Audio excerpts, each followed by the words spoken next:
Salut tout le monde, très urgent. Aujourd'hui, mardi 15 juillet 2024. Mes chers amis, aujourd'hui, je vais vous faire la plus grande révélation sur l'ancien président Donald Trump et sa relation avec les pays africains. Tous les peuples de l'AES doivent prier pour que Donald Trump devienne président des États-Unis.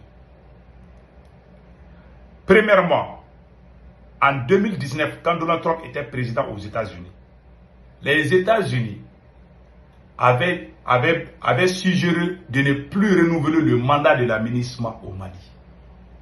Ce sont les autorités maliennes à l'époque, l'ancien premier ministre du Mali, paix à son âme, Boubé Maïga, avait comme instruction de venir soutenir la politique française devant les Nations Unies. Les Américains avaient dit de ne plus renouveler les mandats de la MINUSMA, la force onicienne. L'administration de Donald Trump à l'époque, quand il était président, avait proposé aux autorités maliennes de former les soldats maliens, de tout faire pour que les Maliens eux-mêmes soient en mesure de prendre leur sécurité en main. La France n'était pas d'accord. La France a envoyé Jean-Yves Le Drian pour dire au président Ibeka de venir défendre la France devant les Nations Unies. Les Américains ne voulaient pas le renouvellement. Je ne suis pas en train de dire que les Américains sont bons ou pas bons. Je parle de l'administration de Donald Trump. Je le dis et je le répète. Je parle de l'administration de Donald Trump, l'ancien président des États-Unis. Donc, voilà en grosso modo, quand ils sont venus, Donald Trump ne voulait pas que la MINUSMA reste au Mali. Les Américains étaient contre. Quand Donald Trump était président, les Américains avaient proposé de retirer les troupes oniciennes au Mali et de former des soldats maliens pour que les Maliens eux-mêmes puissent prendre les relais. Voilà pourquoi on a tenté de tirer sur lui. Et il dit que l'Amérique ne va plus être dans l'OTAN. Deuxièmement, il ne veut pas que les gens amènent leurs soldats dans les pays des autres. Donald Trump est contre la guerre. Donc il avait proposé au Mali. Ça c'était une bonne politique, non? Tu peux ne pas aimer les États-Unis, mais ça c'était une bonne politique. Je dis de Donald Trump. Je ne parle pas des Américains, mais je dis de Donald Trump. Il était le président. Chaque régime a sa politique. C'est ça que moi je dis. Voilà. Donc, Donald Trump avait proposé ça. Le président malien Ibeka a envoyé son premier ministre Boubé Maïga, paix à leur âme. Même si je ne suis pas d'accord avec les politiques, paix à leur âme. Je ne vais pas les insulter, mais voilà la réalité que je vais vous dire aujourd'hui.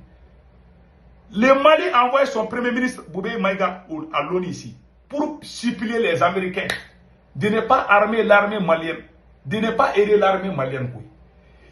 Comment? Je répète, est-ce que les gens ont compris ce que je suis en train de dire? Le Mali a envoyé son premier ministre Boubé Maïga. Voilà les photos ici, hein. Je vais tout lire. Voilà les photos. Voilà. C'est fait le 26 mars 2019, avant le coup d'État. Voilà les photos. Boubé Maïga à Washington et à New York, en train de demander au président américain Donald Trump, pardon, il ne faut pas nous aider. Pardon, il faut que la France reste au Mali. Ils ont prié, ils se sont agenouillés pour dire aux Américains, non, on veut que la France reste au Mali. Alors que les Américains avaient proposé une bonne politique à travers Donald Trump. Donald Trump avait dit non, la MINUSMA est au Mali, on tue les gens dans les villages, c'est ça qu'ils avaient dit. Voilà ce qui est écrit ici. Communiqué de presse de la visite du Premier ministre Soumeilou Boubé Maïga à Washington et à New York. Le Premier ministre chef du gouvernement, Soumeilou Boubé Maïga, voilà, effectua une visite du 26 au 29 mars 2019. Une visite de travail à Washington DC et au siège des Nations Unies. La visite à Washington prévue le 26 au 27 mars offre au Premier ministre l'opportunité d'échanger avec les autorités américaines sur les préoccupations et priorités du moment, en l'occurrence la situation politique et sécuritaire au Mali et dans le Sahel. Elle permet également de mener un plaidoyer pour un large soutien des États-Unis au renouvellement du mandat de la MINUSMA au Mali. Voilà, la France a poussé le Mali de venir défendre l'intérêt français au Mali. Pendant que les Américains avaient proposé de former les soldats maliens et retirer les soldats onisiens. Le Mali a dit non, on veut rester esclaves. Voilà. Vous avez dit ce que... Moi, c'est quand ils passent à tu ne peux pas aimer ces politiciens-là. Ils ont refusé. Le Mali a refusé. C'est Donald Trump qui a dit que l'existence des forces onisiennes au Mali, ça n'a aucun sens.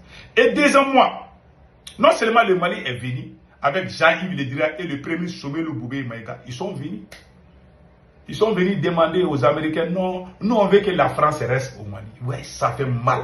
Et deuxièmement, les Américains avaient proposé de former les forces spéciales maliennes et puis ajouter un grand nombre. La force spéciale, c'est Assimi qui dirigeait et ça ne dépassait pas 1000 ou 600 quelque chose. Mais les Américains voulaient que ça soit au moins 4000 ou 3000. Les Français ont dit non, que la force spéciale française est déjà au Mali. Les Américains ont proposé de donner le Mali avec un avion, un très bon avion, pour chasser les terroristes. Le président Ibeka a appelé l'ambassadeur de France, a dit non, la France est là. Il y avait des pays, même s'ils sont tous dans l'OTAN, je vais vous dire une chose, les présidents n'ont pas les mêmes politiques. Tout le monde sait que les Américains, ils ont des mauvaises politiques envers beaucoup de pays. Mais avec Donald Trump, c'est différent. Je dis bien, avec Donald Trump, c'est différent. Ça, je vous dis, hein. Donald Trump a dit qu'ils vont aider les autorités maliennes. Il dit, non, ce sont les Maliens eux-mêmes. Hein. Les politiciens, ils ont peur de la France. Ils sont venus dire aux Américains, non, ça va, on ne veut pas votre avion, c'est bon. On veut rester avec les avions français. Et les avions français ne tuent jamais les terroristes. Et la même France refuse que le Mali achète des avions ailleurs. Pendant que les terroristes sont en train de brûler nos villages. C'est un petit cours d'histoire que c'est un rappel. Que je vous dis pourquoi il faut prier pour que Donald Trump devienne président. Deuxièmement, Donald Trump a dit que l'OTAN, l'affaire de l'OTAN, que lui n'est pas dedans. Si Donald Trump vient et qu'il mette fin à la guerre en Ukraine, et que les États-Unis quittent l'OTAN, l'AES sera renforcée, bien sûr. Parce que ce sont ces mêmes bêtises que la France profite pour détruire les pays africains. Si les États-Unis, parce que le budget, l'argent, ça vient dans la poche des États-Unis. Si les États-Unis disent, oh bon, nous on n'est plus dedans, ça dit c'est fini. Ça veut dire que tout est bloqué à l'OTAN.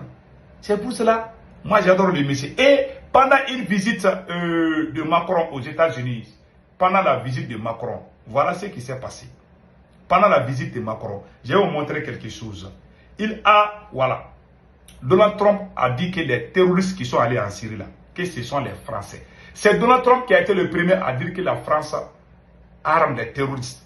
Voilà la vidéo. Captured fighters, ISIS fighters over in Syria, and they're all under lock and key, but many are from France, many are from Germany, many are from UK, they're mostly from Europe, and some of the countries are agreeing. I have not spoken to the president about that. Would you like some nice ISIS fighters? I can give them. You can take everyone. Voilà. Donald Trump, c'est ça, c'est Donald Trump et Macron qui sont assis en train de parler. Mais la plupart des terroristes en Syrie, c'est des Français, c'est des Européens. Et puis il s'amuse, il dit que est-ce que toi tu veux quelques combattants terroristes? Macron dit oui, tu peux me donner. Donc il a dit ça. Donald Trump avait déjà dénoncé ça. Et puis sa politique là, la politique d'immigration de Donald Trump là, moi je ne suis pas d'accord avec ça. Parce qu'il aime chercher les gens, surtout ceux qui n'ont pas de papiers. Mais sa politique envers l'Afrique est une bonne politique. Nous on veut être libéraux. Si on libère nos terres là, c'est une bonne chose. Donc voilà entre autres ce que moi je voulais dire par rapport à Donald Trump. Et quand même Joe Biden est devenu président là, le conseiller de Macron et l'ancien conseiller de Donald Trump a averti Joe Biden. Il a dit qu'il faut faire attention.